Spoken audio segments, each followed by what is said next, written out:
Alright then, welcome back to the channel. Stephen Howson, tactical preview of Manchester United. Where's that going? Come here, you. Manchester United against Fulham, Premier League at home. We are currently in 6th. We are but 3 points behind Spurs. Might as well be 4 because our goal difference is, don't worry about it, and 5 behind Aston Villa. Again, in United's head, we should be thinking we got to outpoint this lot by 6 points because our goal difference is pitiful. To get into the top 4, you've got to be a clear point. You can't try and think goal difference will do it. And this is a must-win game. As I think every winnable game, like, you know, I'm not going to demand United beat City and Liverpool and that on the running. I think avoiding defeat in those will be a good point. But United have to beat everybody below us, for sure, and see what we can get out of those above us to have any hope whatsoever of getting in the top 4 this season. 3 points puts us in touching distance. Spurs game against Chelsea has been postponed. Villa face Nottingham Forest. Could go either way that, but I would expect Villa to probably, you know, start collecting some points. Fulham started quite bright, but have tapered off just a little bit. They are 12th with 29 points. They've won 8. They've drawn 5, lost 12. Definitely an opportunity here for us to pick up all 3 points. We are 5 for 5 in our last 5 games, whereas Fulham are in much worse form. They've only got 1 win, 2 draws, 2 losses. United have to win this. Yes, there's issues with Luke Shaw. Looks like he could be out now till the end of the season, or at least he's going to be out for a significant part, even if he does make the end of the season. So United have got some big decisions that we need to make, and some gambles that we're probably going to have to take. Now, on Fulham, they are going to be pretty difficult to pin down because sometimes they actually seem to change their style quite frequently. They are well organised. I think you could draw that under them, but they use their wingers really interestingly is the only way I could sort of say it. And the wing play is what makes them stand out. And they've got Willian and they've got Cordova Reed tasked with creating as much confusion and chaos as possible. They are direct, but they're fluid with their positioning and they will switch sides frequently. They look to stay tight off the ball. They are lethal in transition, and that's my worry is with probably an unorthodox left back. United are going to have to worry about some stuff in the transition. But anyway, we'll talk about that when it comes to my selection. In possession, they line up in a 4-2-3-1, and that gives them the best chance of staying fluid and utilising everything they've got in attack. Sometimes that can look more like a 4-3-3. Andreas Pereira operates very much as a number 10, and generally you'll see Palhinha and Carney tighten up in behind. The primary pattern for building up is trying to create triangles with the fullbacks, wingers and the 8s. And they want to advance the ball wherever they can. Fulham are very quick to involve their centre-halves in the build-up. Ream and Diop will gladly drive the ball forward if it means they can engage the opposition press before looking to lay the ball off to someone that's open around them. Now, Palhinha is their danger man, and he's who they look to find often. For this match, he's actually suspended, so I'm not quite sure who it is that's going to bring him in. That's a massive bonus for United because his ability, especially on the attacking transition and especially when they're defending, is going to be such a positive thing for us. Once Fulham's striker gets involved in the way they play, whether it's Raul Jimenez or Muniz, that's where things start getting interesting for them. Marco Silva likes the striker to drop deep in order to sort of receive a pass where he can start splitting. And before finding a runner, he can go in the air, he can bring it to feet, and he can link up the play like that. They look to try and utilise the striker to overload the centre a little bit. They don't look to try and pin the 2 opposition centre-halves. They're going to bring him in and see if they can go 4-on-3. For Marco Silva, it is all about winning the second ball, then finding a pass, then causing disruption. So having the striker come into midfield and be an extra body in there, especially from things like goal kicks or when they want to play a long ball feels dismissive of it, but it's a direct ball into that sort of area. Off the ball, Fulham look to try and stay compact and limit the space. Again, usually it's Palhinha and Carney, and they're really effective at shuttling and marshalling and really harassing opposition attacks.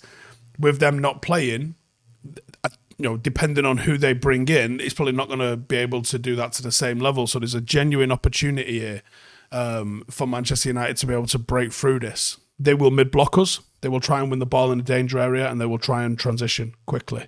They are dangerous and they are solid. They could cause us problems, but they're also fallible and they're also beatable. For me, I actually think that the danger man in this one is going to be Anthony Robinson. And we haven't really touched on him at all in the little description there above, but his contribution from fullback make him a massive player for them this season. He's played just shy of 2,400 minutes, and in that he's got 5 assists.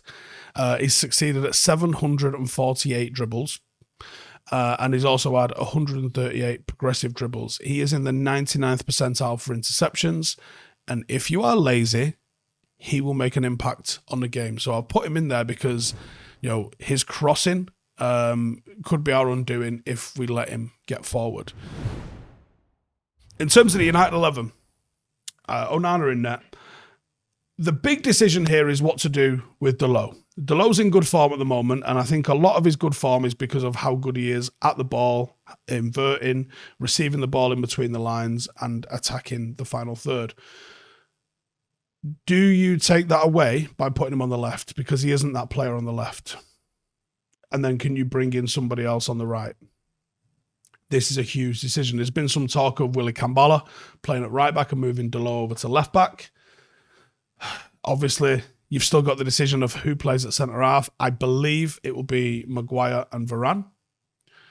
I wouldn't be surprised to see Johnny Evans and Varane. I think Johnny Evans has been absolutely sensational. Might even be with a shout at United's Player of the Year this year. You could play Johnny Evans at left back. You could play Dalot at left back. You could play Lindelof at left back. My choice at left back, because I would like us to still try and play out, and Amrabat does do this in a way that is reminiscent of Luke Shaw. Well, obviously, I've just told you who. It would be Amrabat. It's not his primary position, but I need to see more out of him. Like, he's not looked amazing when he's played for us, but he's also not looked dog shit at times either. I like him on the ball, and he is a progressive player. I think Amrabat is the most sensible player to play if you want to still play. We're at home. You don't necessarily need to think defence first. You want to think progress first and get the ball forward. So Amrabat for ball playing ability. Genuinely, I'd probably go Amrabat, Evans, Varane and Dalot. And I think you play out nice with that. I think he will go Maguire over Evans.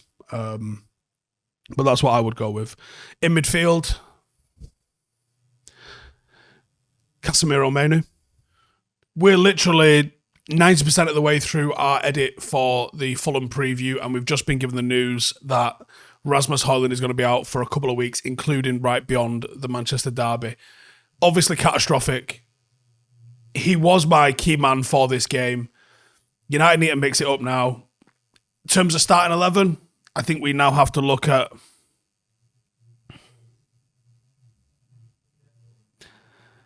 I don't know.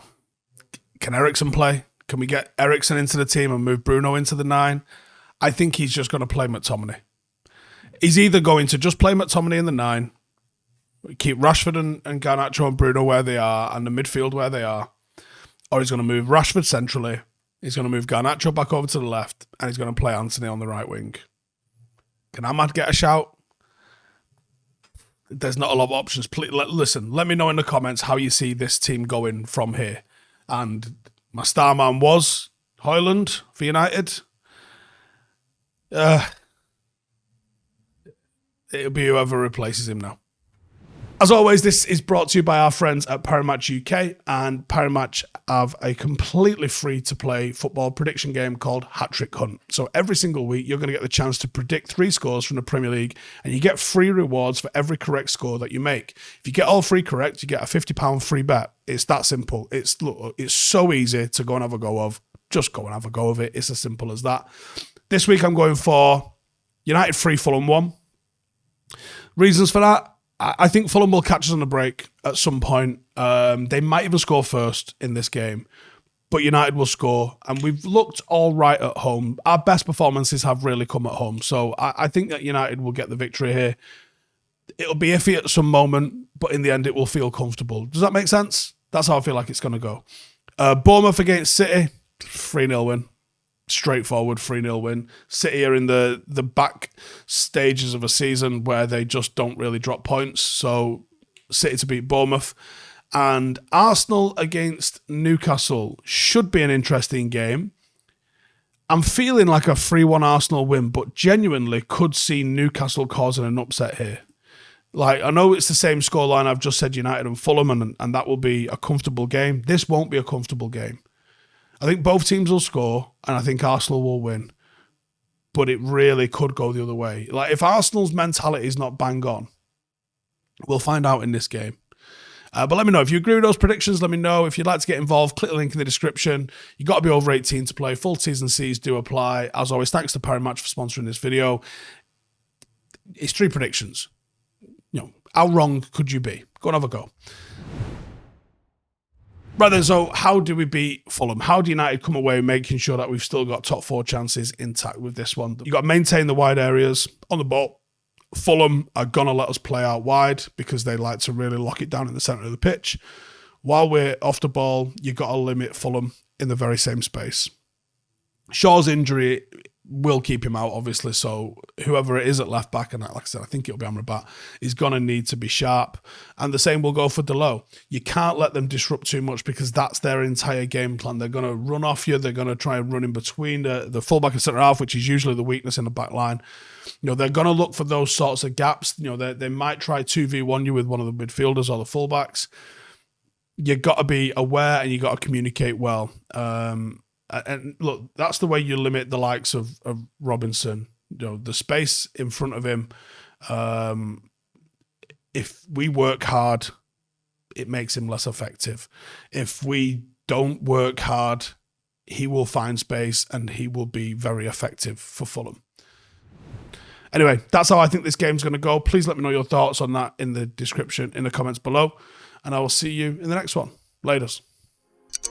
Hey, thank you for watching the video. If you are new around these parts, then don't forget to subscribe. My channel is proudly supported by my community on Patreon. If you'd like to get a little bit of extra content, a Discord group, meetups, 5-a-side games, weekly podcasts, behind the scenes, and even an occasional bit of transfer news as and when I get it, then for the price of a pint, you can show your appreciation for the content that we make and get some goodies for doing so as well. Check the link in the description or click the button right here. You'll also find all of my socials here too if you want to follow me on any of those platforms. Nice one.